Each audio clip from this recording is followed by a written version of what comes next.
L'objectif, c'est de rapprocher donc les soins des populations les plus vulnérables. Voilà pourquoi ce sont des cliniques mobiles qui seront dans toutes les régions du Burkina Faso. Et c'est ça la vision, c'est de pouvoir donner la santé aux Burkinabés où qu'ils soient.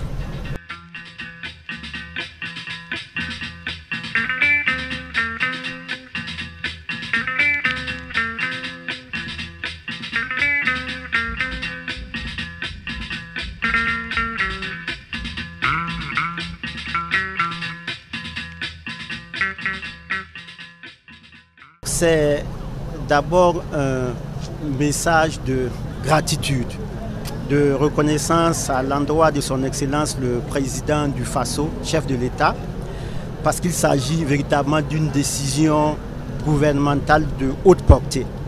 Le chef de l'État vous l'a dit tout à l'heure, c'est plus de 2000 équipements de chaînes de froid qui vont venir faire en sorte que les vaccins puissent être conservés dans de très bonnes conditions, cela au profit de millions d'enfants et de femmes de notre pays.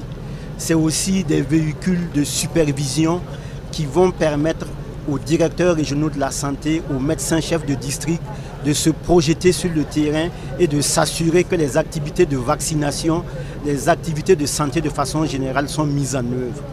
Et je voudrais dire que c'est autour de 14 milliards de francs CFA qui ont été investis pour faire en sorte qu'aucune formation sanitaire du Burkina ne manque d'équipements de chaîne de froid. Alors pour ce qui concerne les cliniques mobiles, le chef de l'État encore une fois l'a dit, son créneau c'est de faire en sorte que tous les Burkinabés, notamment le Burkinabé lambda, puissent disposer de soins de santé.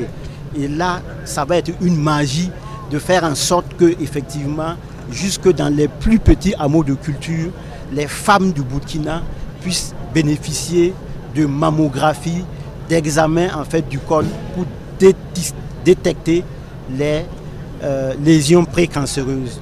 Donc je voudrais, à la suite du chef de l'État, faire une emphase à sa déclaration et appeler les populations à utiliser de façon rationnelle ces équipements, aux prestataires de santé de mettre le sien pour que tous les Burkinabés puissent disposer de ces soins. C'est vraiment un grand jour pour le système de santé.